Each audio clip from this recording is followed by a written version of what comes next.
That's right. What's going on, everybody? Welcome back to another episode of Bridging the Gap here on the Jersey First TV network. As always, I'm AJ Malillo. And I am Stephen Rimbolo. And you can check us out for more content on Jersey First TV on YouTube, where you can check out the Nader Narrative, Real Talk with Fernando, and more Bridging the Gap content. You can also get all of your Jersey First fill on jerseyfirst.org, where you can sign up for our pledge and sign up for the newsletter, and you can catch us anytime on demand on onnj.com. I think that's all I have to say about that. And Steven, how are we? How is our week? What's going on? How we doing? Listen, we're doing. I think some important things I gotta address right off the bat. We're 5 days removed from it, but on the 23rd, it was a tremendous day for the state of New Jersey. It was, in fact, statewide Bruce Springsteen Day. Also, his birthday. He's 74 now. Shout out to the boss. He just had to postpone the rest of his tour dates for the year because he's getting over a little medical issue, but seems to be in good spirits, and we love the boss. So just want to make sure we have that PSA out there, let everybody know a very special holiday for all New Jerseyans just passed, and I want to properly acknowledge and celebrate. Other than that, though, it's midterm season. It has descended upon us here at Barry Law, and stress is, I'm not going to say high. I don't think I'm ever really a high stressed individual, but stress is up from what it normally is. So we're just kind of going through the motions, getting a really tight schedule down, and I'm recognizing that like every minute matters when you're like 1L really getting the hang of this into it. So it's been about it. Other than that, not much has been going on. I've been digging through my Steve Jobs book, really making some good progress on that, learning a lot of awesome things, being able to apply and, just get insight onto a really inspirational person for me. And that's kind of been my solace in all the chaos thus far, is having that, book to turn to where like I'm not reading, but I'm still getting the knowledge as if I'm reading because I'm doing the audiobook, and just something to take my head out of the law world, because the more that I get into it and the more that I read it, we actually discussed in my civil procedure class today, like how you finance litigation and all the processes that go into like choosing a case, your ethical obligation, that or whatever, the amount of time you spend and how it's calculated, like the real dirty semantics of like the practice of civil law. And I realized that like once you step out of this game, once you graduate, once you pass the bar, once this is your profession, I always used to joke that it was like I hated that lawyers, like the only thing that they did was be lawyers, at a certain level.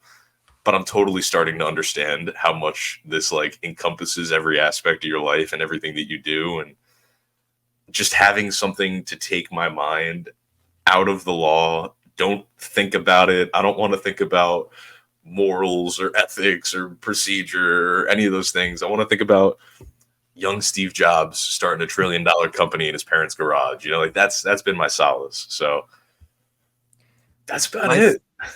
My solace is Seinfeld. I've just been watching a lot of Seinfeld recently, so I understand. That being said, I think it's funny that you mentioned the thing about like lawyers not being able to leave it. What I've found myself doing since I went to law school, and you can maybe talk to this. Maybe I've always done this, but I'm just kind of realizing it now. I find myself, even I won't even say an argument, but just in like normal conversation, building cases like for whatever I'm trying to get across. But I present it as if I'm trying to like here's my evidence that I'm showing you to prove my case. And I don't know if that's something I've always done, like I said, but I've noticed myself doing that just like in day-to-day conversation. And I feel like it's So probably annoying, but I can't really help it. what's interesting about that is I've also had that realization of myself, and I was thinking about this actually. We didn't talk about this before the show. This is off the cuff right now, but I at that moment clicked for me very recently. I forget. I was talking to one of my roommates, and I was like in the middle of a conversation. Sometimes you're talking, but you're thinking while you're talking, and I'm Most sitting there. I'm times, like, actually. well, yeah. but I'm sitting there and I'm having like a separate conversation with myself, and I'm like, oh my god, you're talking to this person like you're a lawyer, and you have to like make a case for something that like there it doesn't need to be spoken about the way that you're speaking about it. You're being very verbose. You're being like all these, you're just applying in regular life this very specific thing.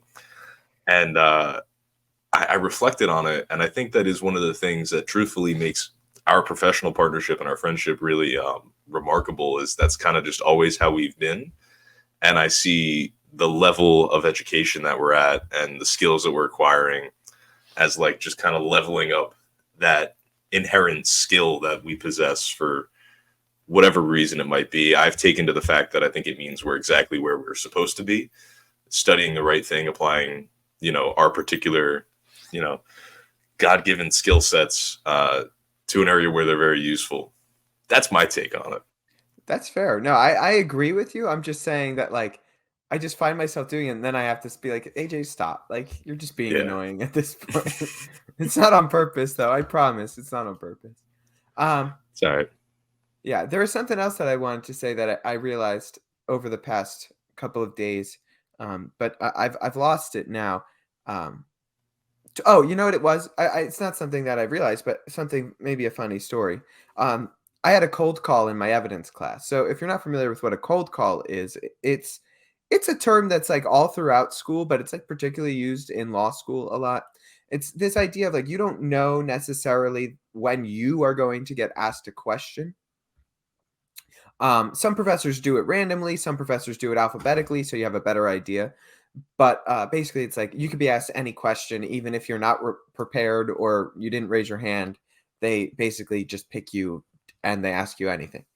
So his evidence class, he goes alphabetically. So like I knew I was coming up, and we were going over hearsay. Now, Uh, hearsay is the hardest topic of evidence class historically because it makes no sense.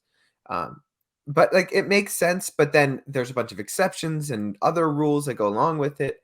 Um, I can explain like its core what it is basically. It's an assertion. Like you can't use an out of court statement for the truth of the matter asserted. So like if Steven said, AJ was wearing a blue suit during this podcast. Well, but it's a little different because it's recorded. But regardless, if Steven said AJ's wearing a blue suit, I can't bring that into court saying, "Well, Steven said AJ's wearing a blue suit." If the whole purpose of me bringing that in was that I was wearing a blue suit, like I can't use it for that purpose because it's out of court, right? But that's like you could see how that's on its face a bit confusing, but then already. more confusing, right? So I get cold called, and what my evidence professor does is that he plays. Sometimes he pulls questions right from the book. Other times he like plays a video clip from a movie from 1945, and he's like, "Okay, so tell me how this is hearsay," or something like that, right? And you have to like be on the spot. So I get, of course, one of the video clips because why would I get an easy one like one in the book that I've seen before? So I get a video clip, and he goes, uh, he plays the clip, and then he's like, "All right, let's say you're the prosecutor, and you're trying to get this evidence in. What's your line of questioning?" And I was like, "This is wonderful. Now I can do a role play. I don't actually really need to know how this works. I just need to role play the line of questioning." And I think I did pretty well. I got a couple of laughs. It was all good. And can I tell you how the rule that I needed to use actually applies? Maybe not, but I looked good doing it. And I think that's half the battle in all professionalism.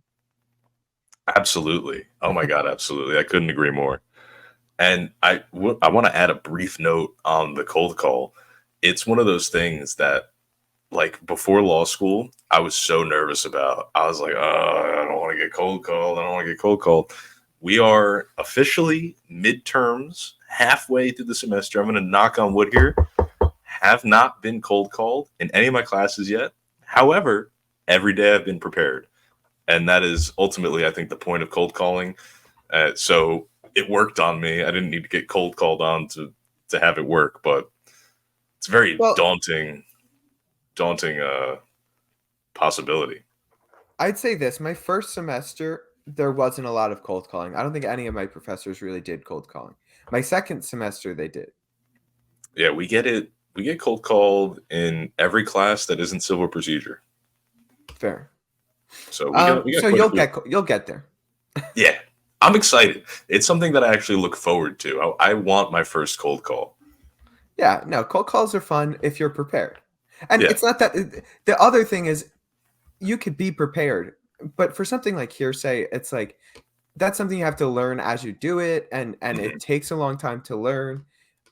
So it's it's hard. Everybody's nervous for a cold call like that. Like it doesn't really. I read everything. I was prepared, but I like still was struggling with it. I'm not ashamed to admit it because everybody does. So it's like Yeah. it is what it is. Now, what's the big takeaway here, folks? Is life, you never know what it's going to throw at you. Life is really just one big cold call. And if your name is Senator Bob Menendez, maybe that cold call will be a 39-page indictment that comes out and alleges that you used your position and power of influence in the United States government to get favorable deals for the exchange of arms, among other things, with the nation of Egypt. And maybe the cold call is also going to be photographs of $400,000 in cash that was found in your home in envelopes in your clothes, like Tony Soprano. Maybe that's going to be your cold call someday. Yeah, that's And a you got to great answer to segue. that.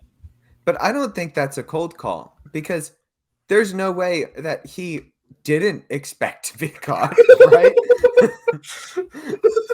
Right? Like it's so bad. It's so obviously bad. I'm gonna pull up the pictures really quick. But then Yes. okay. So this man um is the chairperson for the Senate Foreign Relations Committee. Yes. Uh and he is found with this shoved in his pockets, like it in jackets that say Senator Menendez on them. And so he has like all of this cash shoved into his pockets. He has these gold bars Hmm. that they find, right?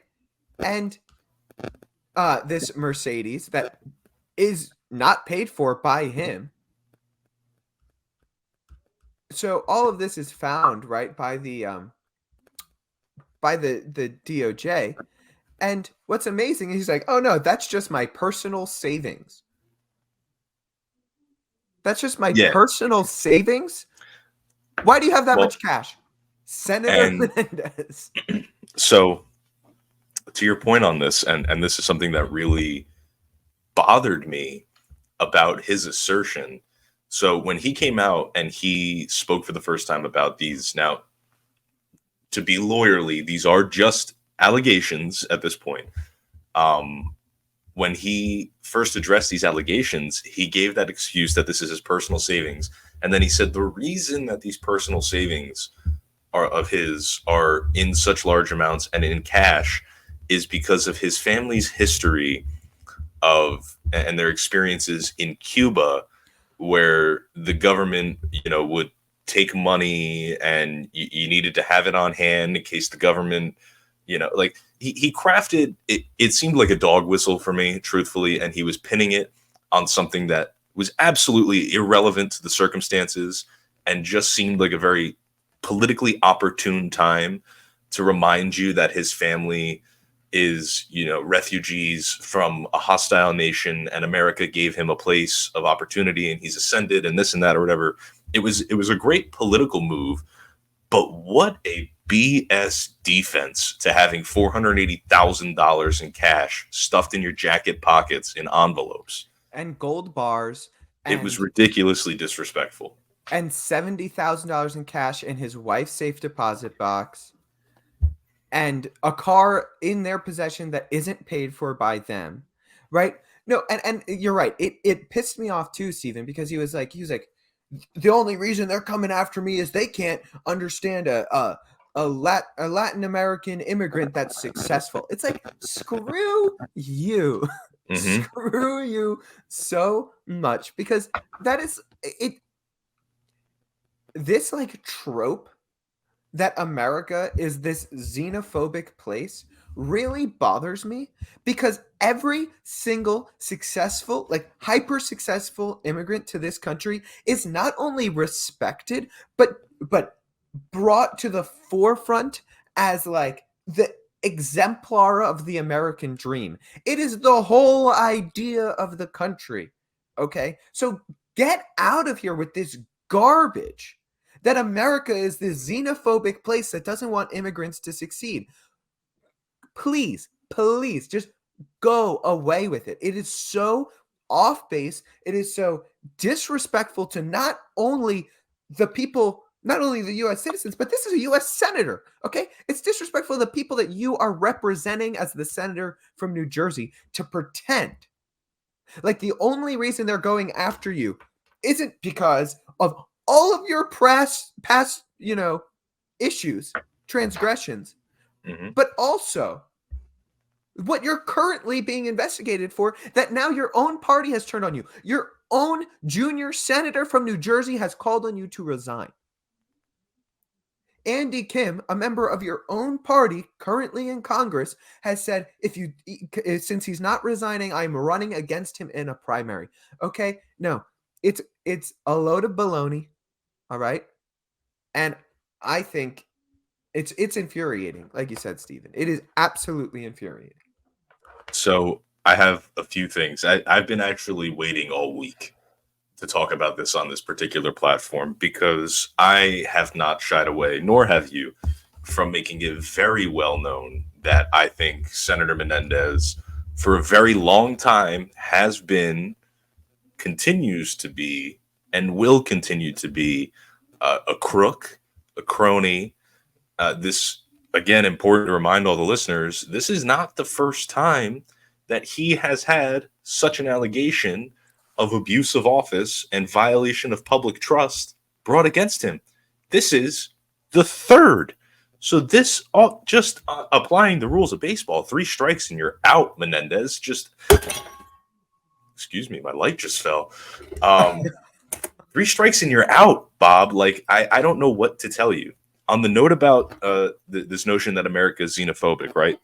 In my head, the guy that pops out to me is Arnold Schwarzenegger, a guy that immigrated from Austria, had this thick German accent.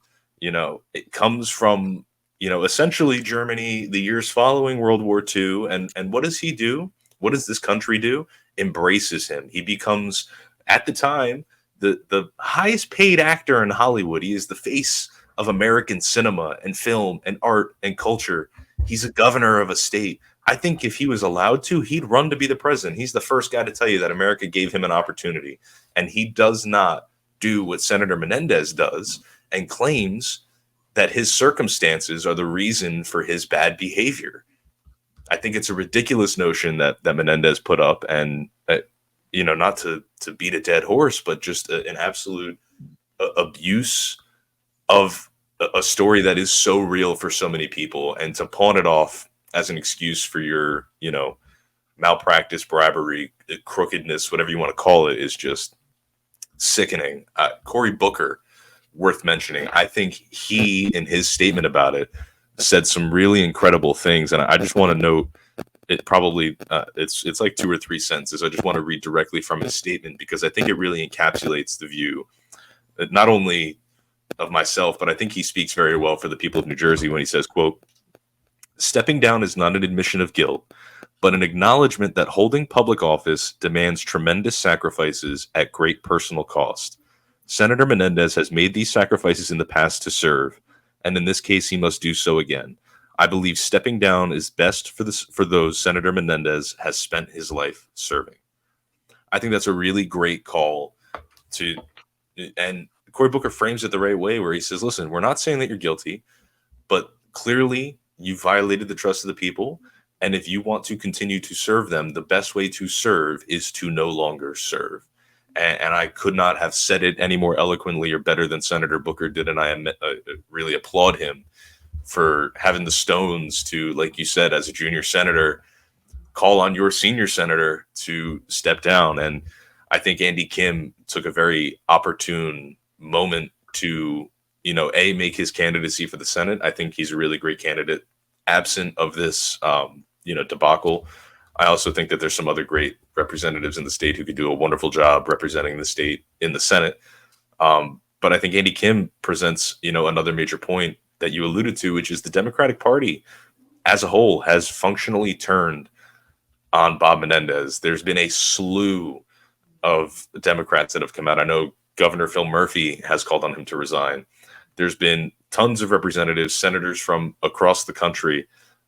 However, and this is a point I want to get your take on, and I was reading a little bit about this. I believe it was a Huffington Post article. I just find it so interesting that the Democrats, the day of, are so quick to call on this corrupt man to step down, urge him to leave at all levels of government, from the locality to the national level. And there's not been a single call from a Republican that I'm aware of for him to step down. And it was interestingly articulated in this article that maybe it's because the Republican Party's platform, by evidence of this now, is just, we don't care about corrupt individuals representing people in public office, because if they call on Menendez to step down, they have to then face the beast that is Donald Trump, who is facing many more indictments, much more serious allegations, and very few of them want to do that. So do you want the real reason why? The Republicans are really in a bind here, because you can't point the finger at Bob Menendez without pointing the finger at yourself. And I think it's really telling about how shameful the party is. I can give you the real answer if you want it, Stephen. This is because that's a sham that they're setting. That's really a sham answer. I'll give you the real one. Yeah, I'll give you the real one. Bob Menendez has faced these types of allegations twice, and he's beaten them twice. This is the most serious one. All right, this is something, and it's dirty, and I'll give it to you that, but it's called campaign politics. I maybe the Democrats can't look this up, but campaign politics. Why would you want to run against a candidate who has less issues than one that has more? Like, why would you call for this man to step down when he's already said he's going to run again? It's like, no, let him run again. Please, please run again. I want you to run again. Because who's a lot harder to beat if you're a Republican candidate in the state of New Jersey? Bob Menendez or Andy Kim? Who would you rather run against as the Republicans in the state of New Jersey? Now you might not like that because it is dirty, and I'll give it to you. But, like, let's be honest here. As the Democrats, would you rather Donald Trump win the ticket for the Republican nominee as he's facing down indictments and across the country, or Ron DeSantis, who doesn't have a single legal issue bending, and he's just, a really great governor of Florida that has high approval ratings in his own state? Which one would you rather face? Do you want my honest answer? No, as a campaigner. Well, see, but this is the issue that I'm going to raise here then.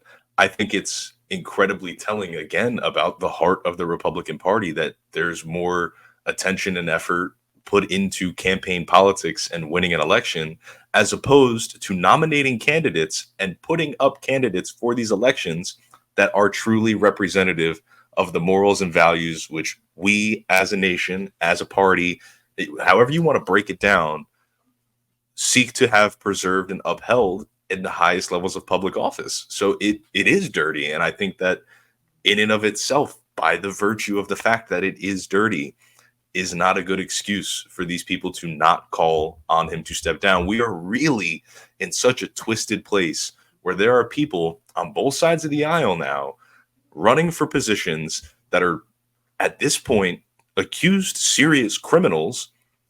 And one party can look at the guy in their own party who is an accused criminal and say, hey, you do not stand for what we stand for. We do not want you here.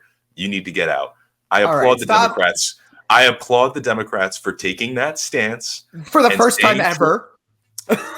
Better late than never. Shout out to the Republicans. You know what I mean? They stand for their values, and they are willing to turn and urge somebody to leave who is not representative of the mission that they seek to accomplish. No Republican has the spine to do it, except for Chris Christie. Chris Okay, Christie's here's the my only guy that I've seen legitimately make a case over and over again as to the actual moral merits of the individual known as Donald Trump and why he should not be representing the Republican Party. And I think that is Chris Christie's greatest strength. And I think he truly stands alone on that issue. I mean, I Other than agree with him, you. the Republicans, spineless, and they are willing to let criminals and morally objectionable people stand the American public because it's good for a campaign. That's sickening. That is I would ag- sickening. I would agree with you for the most part if you weren't like out here pretending like the Democrats, like this isn't the first time the Democrats did this exact thing. Because I could go chapter and verse with you and pull up person after person with ethics investigations or other serious allegations, and they didn't say a thing. They stood by them and they fell right in line. This is an easy one to get out. It's an easy one to get out. And I could go chapter and verse about the Republicans that they've kicked, that the Republicans themselves have kicked out of office, right? Or taken, stripped them of positions from committees, right? So yeah, is it dirty? Yeah. Am I going to sit here and pretend like the Democrats haven't played the exact same game and don't play the exact same game? And this is the first time you can stand on this moral high ground. I'm not going to give it to you, Steve. Like, I, please. I, but here's the thing. I I think agree when with you we, fundamentally, right? Should the Republican Party look itself in the mirror and be like, all right, do we want the guy that's been indicted however many times across the country to be the face of our party, and a person who we know full well completely alienates close to 50% of the population? No, I agree. Okay. but what confuses me is that in and of itself is bad campaign politics. So the notion that they are doing this to support some kind of campaign initiative to get a good candidate on the ballot doesn't click for me, because as appealing as Donald Trump is to Republicans, that's about where it ends. So it's a bad campaign strategy, and that's why I think it's inexcusable behavior on part of the Republicans No, this no, time around. it's a bad campaign strategy with Donald Trump. I don't necessarily disagree there. It's a good campaign strategy with Bob Menendez because because you want to run against that guy. I just we spend so over the course of so many episodes, not only of this program, but back at Montclair State University, and we were doing this, talking about how primary elections are so important because it's really a chance for the parties to come together in their own individual ways. Republicans talking amongst Republicans, Democrats doing the same, and come up with who do we want to represent us, what are the values that are important to us this cycle, and we want to put up some people for the American people to look at and say, you know what, these are really good options. And right now, when the stakes are as high as they can be, we are talking about the geriatric Joe Biden in office and the criminal Donald Trump. I guess criminal could apply to Joe Biden also. So the criminal, two criminal geriatrics, they're one and the There you same, go. truthfully. We should be maybe taking a more careful look at how we are going to conduct our campaign strategies, about the people that we're going to point the finger at, the people that we're going to want to run against, not want to run against, and make a concerted effort to put some names on the ballot that are going to get people excited, that aren't going to make people go, oh, they got to vote for this one or that one. Like, and it's the same thing. And I have this bizarre feeling that so long as I have a voice, a microphone, and a platform, and the opportunity to discuss these things, I will say this until the day that I die, because I do not see a change happening here. I do not see any progress within the upper echelons of either party that show that there's any concern with advancing that exact point of putting better, more appealing candidates on the ballot. But Steven, the problem comes down to this, and it's tough to admit. I agree. The onus isn't on the parties to run better people. It's on the people to not vote for the bad candidates. Right? Like, you're right. The primaries are an important place. But it's time to stop blaming the Democratic Party and the Republican Party for having these candidates that win the primary election, because listen, It's not the Democrat Party establishment or the Republican Party establishment slash Trump establishment that is voting in these primary. Like, no, it's people. It is voters. Voters that like Donald Trump, or I can't even say voters that like Joe Biden. I just don't think that there's any. Like, I know that there's people that like Donald Trump a lot, right? I know that. Yes. I don't know anybody that actually likes Joe Biden. So I don't know where his base comes from. I really don't. It doesn't make any sense in my brain. I will offer to you, last night I was exposed to one person that I've is the only person I've ever seen advocate so hard for President Joe Biden. That was Governor of California Gavin Newsom. He was at the Republican debate last night, and he had a bit with Sean Hannity, and you would have thought that Joe Biden personally sent him there on a mission to defend his name. Like it He's was. just trying to because he probably thinks they're either going to kick Kamala Harris off the ticket, and so he's trying to weasel his way in there, or he wants to be the guy that gets Joe Biden's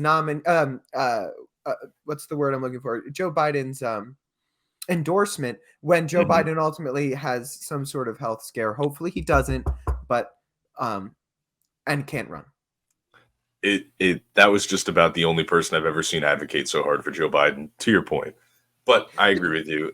It So is ultimately the voters who decide.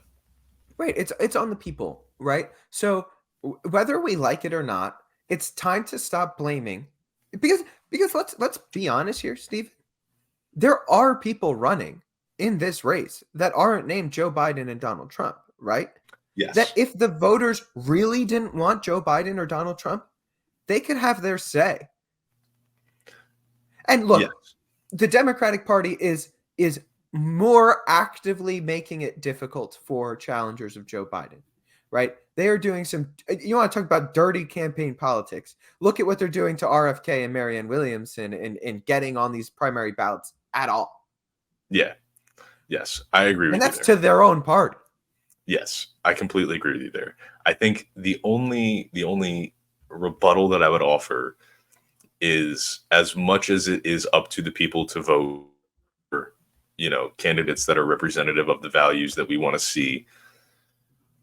Unfortunately, I think because of the era that we live in, the way that information is disseminated and the way that people interact with these things, a lot of voters just assume the values that the party represents at large. And I think that's why the conversation is relevant about what are we going to condemn, what are we not going to condemn, what's okay for us but not okay for them. And that's where the conversation gets really tricky for me, because there are some people, like you said, that just simply Trump says is good for me, and that's wrong. And the same people that say whatever Joe Biden says is good for me, that's also wrong. I There just needs don't to know any of be, those people. well, yeah, there needs to be, at the individual level, at per voter, this individual assessment of what do you want to see, what are you okay with, not what do Republicans tell you you need to be okay with, what do Democrats signal to you that you need to not be okay with. And the issue with Menendez and Trump and these other corrupt individuals at large, like we've been talking about, is when a party comes together in a show of force, like what they did for Bob Menendez, and they all say, hey, no, you don't represent us, we don't want you. To the people that look to the Democrats for their values when they vote, that's a loudspeaker. That is a very clear condemnation of a certain kind of behavior. And it's easy then for the Democrats to do, as I had argued, say, well, look, I mean, even if you're not sold on the Democrats, at least we have good values and we kick bad people out of the party, or we urge them to leave. And in that sense, again, by letting somebody like Donald Trump continue to be on the ballot or continue to not go unopposed in the way of, nobody's going to call him out on these things or question his, legitimacy as a moral candidate, unless you're Chris Christie, it hurts you. It I hurts you. don't I don't necessarily disagree that it doesn't hurt Republicans, especially in a general election, right? I'm not going to sit here and say that in a general election that doesn't hurt Republicans of getting independent voters or shifting Democrats, especially when it comes to all the Donald Trump stuff. I just can't. I can't let you like get behind and keep pretending like the Democrats have some sort of moral high ground here. They made one move like this. Do it consistently, and we can have a conversation. You can't do it once and be like, we're the best. We're the best around. We do it all the time. Hey, how you doing? But No, you but can't you know do that. what? But right now, in the way of this overall election cycle, they are the ones that did it. So until the Republicans do To it, somebody who, I yeah, they did it. They did it to Bob Menendez. They didn't do it to Joe Biden, whose family is currently under actual serious investigations for corruption, in which Joe Biden is a direct person involved in it, who's on videotape saying that he openly had a quid pro quo with the president of the Ukraine to get a prosecutor that was investigating his family's business ties kicked out of office. Okay. So, yeah, they did it with one lowly senator from New Jersey who nobody really liked anyway, not with the presidential candidate. So, get off of it, Stephen. Get off the as moral high ground. as soon as there is legitimate similar accusations brought in the legal system that bear the name Joseph Robinette Biden, the Democrats, in my opinion, have no obligation to treat him the way that the Republicans should treat Donald Trump. The circumstances are totally different. The circumstances of him, of literally one of the things that the former president, was impeached for, Joe Biden is on videotape admitting he did. So I would say when the Republicans get through their inquiry and they find it appropriate to impeach the president, and if they do that, then the Democrats should have their opportunity to execute, as you suggest, the same sort of moral condemnation of the presidential candidate. But until it happens, I don't think that they have any responsibility to. Okay, until it happens. But let's be honest here. Will it happen? When, like, okay, I think we could be Will it honest happen? and Probably say not, that because the the Republicans Republicans are like, can't govern that well. no, no, no, no. Let's be honest. I think that the House is going to impeach Joe Biden, right? They're going to have the votes. Okay, whether you separately, right? I think that's going to happen. But let's be honest.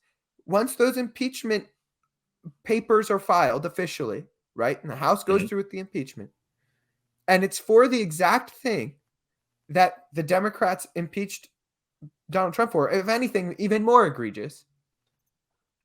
Do you honestly think the Democrats will do anything other than fall directly in line?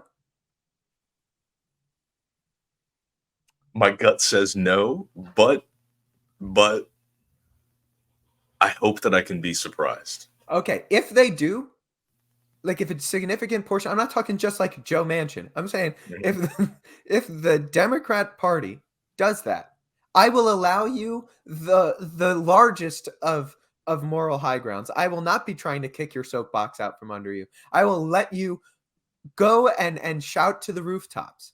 But Beautiful. it's not going to happen.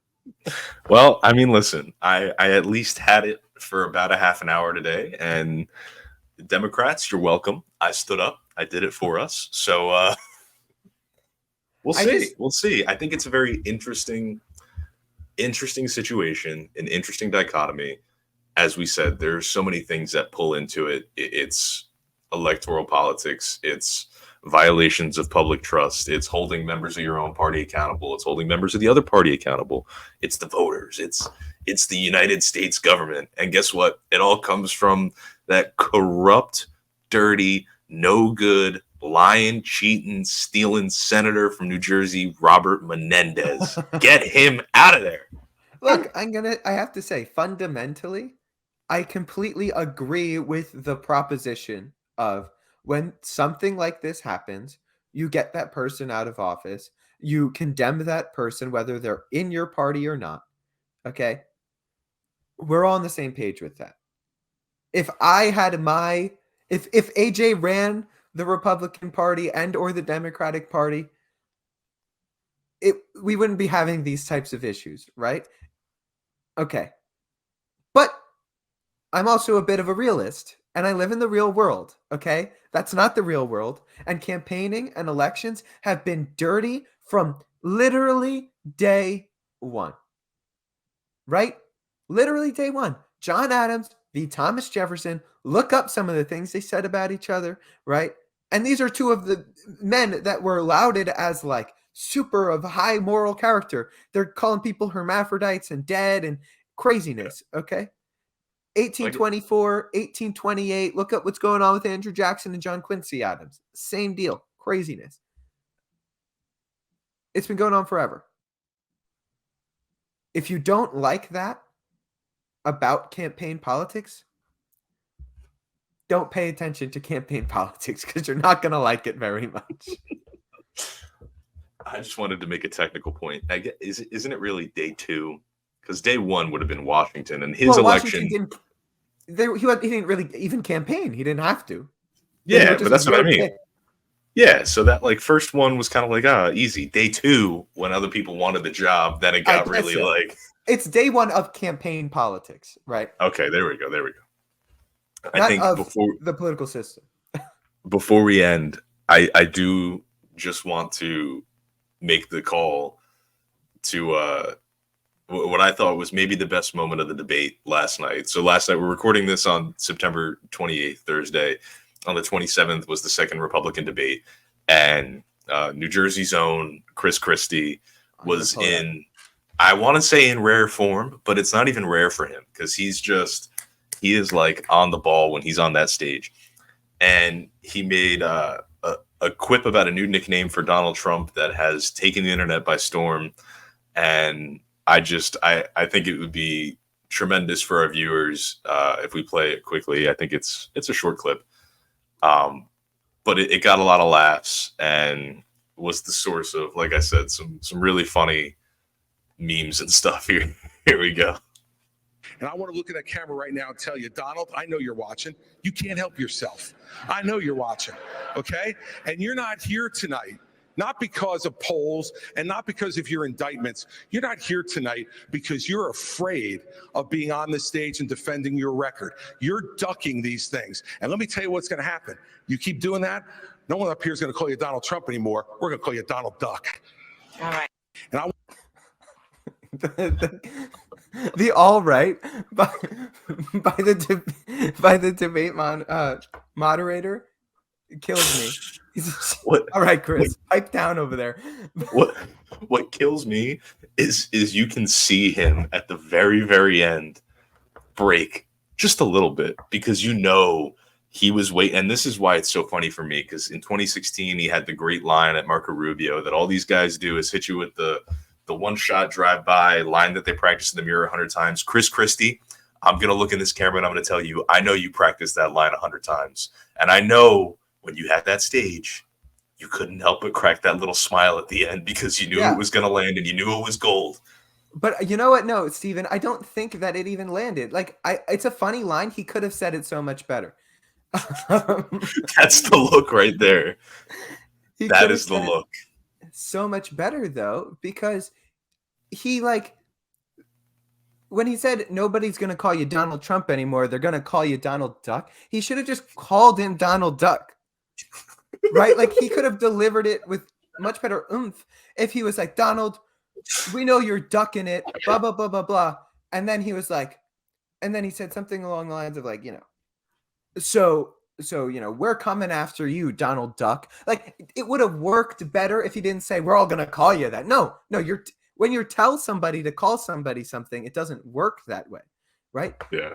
And I know what he was doing because Trump's the nickname guy. Right. So he's trying to go after him with the nickname. But Donald Trump's just better at it also. Like he's better at generating the nicknames. And I appreciate it's a valiant effort, Chris. It really is. It's a funny line. The face is funny. You're going to get the memes. It's going to work out in that way. But it just fell a bit short to me. It wasn't quintessential to Christie. No, but it was good enough. And we're talking about it, so it must have worked a little bit, right? I mean, fair. I think my final point is really if we take all this conversation and we boil it back down to reiterate the most important point for me today is Bob Menendez, you are wholly unqualified to continue to hold public office. It is at this point, in my opinion, in the opinion of others, that you need to step down, you need to leave office, and you need to allow somebody who has not repeatedly violated the public trust to step in and assume the position of giving New Jerseyans what they deserve, which is great quality representation in the United States Senate, something that you clearly are unable to provide to us at this point. Get out. I completely agree, and as a New Jerseyan, I completely agree. And also, I would say this just because I do think that your overall point of our discussion today was correct. I think that the Republican Party should openly condemn and call for Bob Menendez to step down from his position as the senator of New Jersey. I, as somebody who grew up in New Jersey, as a New Jerseyan who has voted for the senator of New Jersey multiple times at this point, would much prefer two quality candidates from both sides of the aisle than one corrupt candidate and one Republican candidate that, might have an easier chance of winning. I would rather that I can sit down and, no matter who wins, trust that at the very least my senator isn't going to use their public office for corrupt purposes, whether they're a Democrat or not, which I think that Andy Kim has shown that he is somebody that, at least in that regard, is very trustworthy. And I would rather two candidates that I can trust for that than the alternative. Couldn't have said it better. But with that, that's been another episode of Bridging the Gap. I hope you guys have a wonderful week. We'll catch you next week. And for Jersey First TV and on NJ and Bridging the Gap, I'm AJ Malillo. I'm Stephen Rambola. And we'll talk to you guys next week. Have a good one.